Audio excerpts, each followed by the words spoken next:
नमस्कार दोस्तों, एक बार फिर से आपका बहुत स्वागत है मेरे वीडियो में। दोस्तों, आज के वीडियो में हम देखेंगे कि एसआईआर सिस्टम जो चल रहा है इस समय वो क्या है और इसके बारे में हम कैसे अप्लाई कर सकते हैं। इसको हम हिंदी में मतदाता विशेष गहन पुनरीक्षण कहते हैं, जिसको इंग्लिश में स्पेशल इंटेंसिव रिवीजन बोलते हैं। तो चलिए शुरू करते हैं।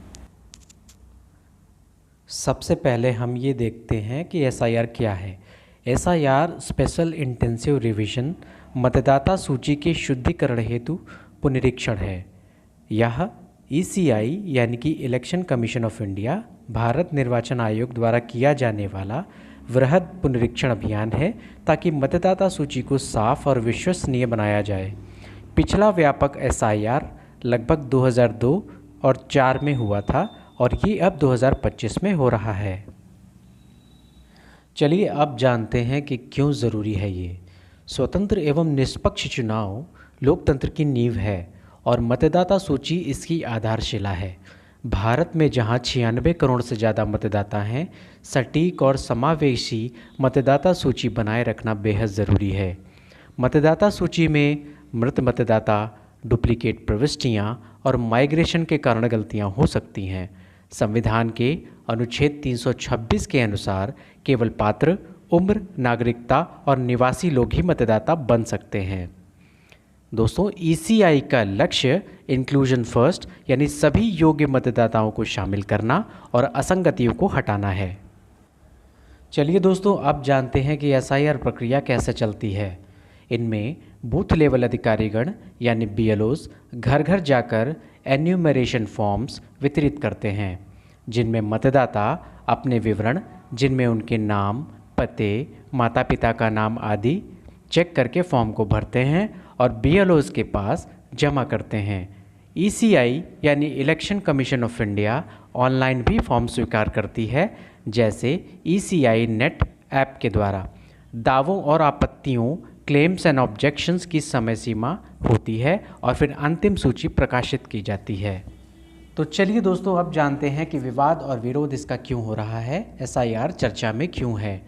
दोस्तों, कुछ लोग कहते हैं कि ये प्रक्रिया मताधिकार हानि यानी वोटर डिसएनफ्रेंचाइजमेंट कर सकती है, खासकर उन लोगों के लिए जिनका नाम पुरानी सूची में नहीं था या जिनके पास दस्तावेज नहीं है।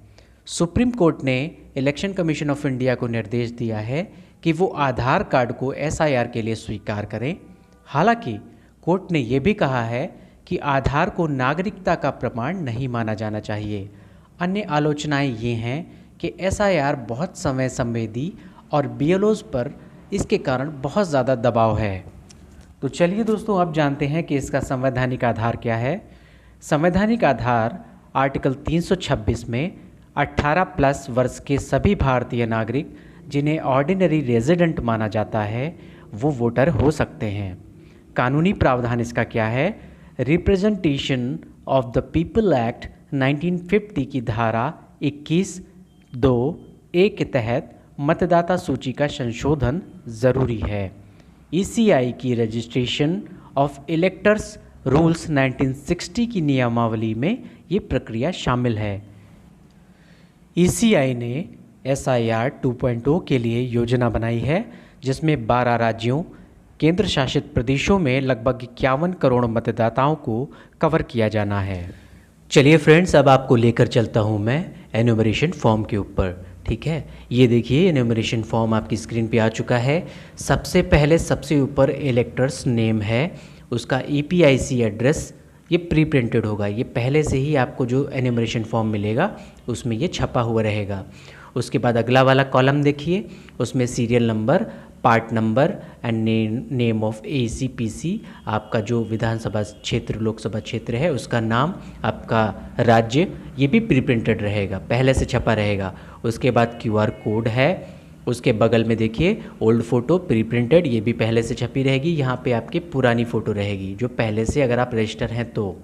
उसके बाद में पेस्ट करंट फ़ोटो का कॉलम है, यहाँ पर आपको अपनी नई करंट मौजूदा फ़ोटो आपको लगानी रहेगी। उसके नीचे आइए, देखिए डेट ऑफ बर्थ है, इसमें वोटर की जन्म तिथि की तारीख भरेंगे, आप अपनी जन्म तिथि भरेंगे। उसके नीचे आइए, ये देखिए सेकंड नंबर पे आधार नंबर ऑप्शनल लिखा हुआ है। ये ऑप्शनल है, अगर आपके पास आधार नंबर है तो भरेंगे, अदरवाइज़ कोई टेंशन की बात नहीं है, ठीक है। तीसरे कॉलम में मोबाइल नंबर, यहाँ वोटर का मोबाइल नंबर भरेंगे। चौथे कॉलम में देखिए फादर्स गार्जियंस नेम है, यहाँ वोटर के पिता का नाम भरेंगे।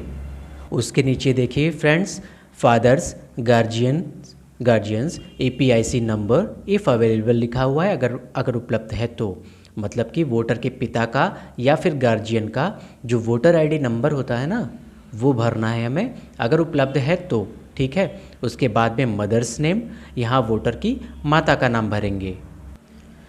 उसके बाद में वोटर की जो माता हैं उनका मदर्स APIC नंबर, उनका वोटर ID कार्ड नंबर जो रहेगा वो भरेंगे। उसके बाद में स्पाउस नेम, यानी कि जो लड़कियां हैं वो अपने हस्बैंड का नाम, अपने पति का नाम, ठीक है, और जो पुरुष है वो अपनी मिसेज का नाम, अपनी वाइफ का नाम लिखेंगे अगर अवेलेबल है। अगर बैचलर हैं, कुंवारे हैं, तो यहाँ पे कुछ भी भरने की आवश्यकता नहीं है, ठीक है। और अगर किसी का स्पाउस का नेम डाला है तो उसका अगर वोटर ID कार्ड बना है तो अगले कॉलम में स्पाउस का APIC नंबर अगर अवेलेबल है तो वो भर देंगे, ठीक है। जो जानकारी आपकी नहीं है उसमें उसको नहीं भरना है, टेंशन लेने की आवश्यकता नहीं है। चलिए दोस्तों आगे बढ़ते हैं, देखते हैं अगले कॉलम में क्या भरना है। देखिए इसमें details of the electors in the electoral roll of the last SIR, ठीक है। यदि आपका नाम, देखिए इसमें लिखा हुआ भी है, यदि आपका नाम 2003 की लिस्ट में है तो 2003 की लिस्ट के अनुसार यहाँ पे भरना है, ठीक है। कुछ भी कन्फ्यूजन नहीं है, बहुत सिंपल है। इसमें इलेक्टर्स नेम, यानी जो वोटर है उसको अपना नाम भरना है। APIC नंबर, जाहिर सी बात है अगर आप रजिस्टर हैं पहले से तो आपका APIC नंबर होगा, लेकिन अगर नहीं है तब भी कोई बात नहीं है, APIC नंबर अगर है तो आप डाल देंगे। रिलेटिव्स नेम, किसी आपको रिलेटिव का नाम डालना है जो वोटर ID में, जिसका वोटर ID बना हो, जो वोटर लिस्ट में जिसका नाम हो, उस रिलेटिव का नाम डालिए।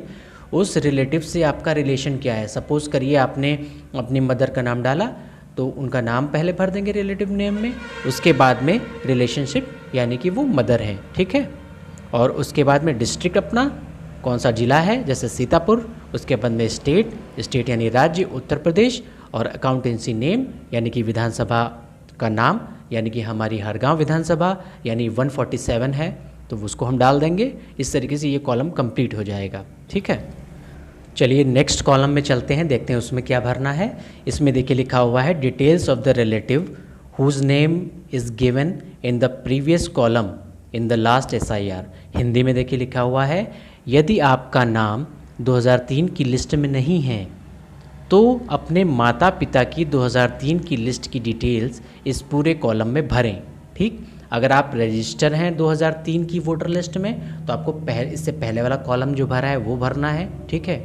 और अगर आपका नाम वोटर लिस्ट में नहीं है 2003 वाली, तो आपको इस वाले कॉलम में आना है और इसको भरना है, ठीक है। इसमें आपको क्या भरना है, आपको अपने माता पिता की APIC की जो जानकारी है वोटर लिस्ट की वो भरनी है। क्या भरना है, APIC नंबर उनका भरना है, जिनकी भी डिटेल आपने इससे पहले वाले कॉलम में दी थी ना, जैसे आपने मदर का APIC नंबर डाला था, उनसे अपना रिलेशन बताया था कि क्या है, वो हमारी माता हैं, उन्हीं का APIC नंबर इफ़ अवेलेबल अगर उपलब्ध है तो, रिलेटिव्स नेम क्या है, उनका नाम, XYZ जो भी हो, रिलेशनशिप उनसे क्या हमारा रिश्ता है, ठीक है, माता हैं, डिस्ट्रिक्ट यानी कि सीतापुर जिला, state Uttar Pradesh, accountancy name यानी कि हमारा 147 विधानसभा, ठीक है। ये सभी जानकारी हम भर देंगे। कोई भी कन्फ्यूजन होती है आप अपने BLO से मदद ले सकते हैं, कोई भी कन्फ्यूजन होती है आप नेट पे जाके सर्च कर सकते हैं, ऐसे आपको बहुत सारे वीडियोस मिल जाएंगे। और कोई अगर आपको मेरे से हेल्प चाहिए तो आप डायरेक्ट कमेंट बॉक्स में कमेंट करके पूछ सकते हो, मैं हमेशा उपलब्ध रहूँगा, जो भी मदद हो सकती है मैं करने की ज़रूर कोशिश करूँगा।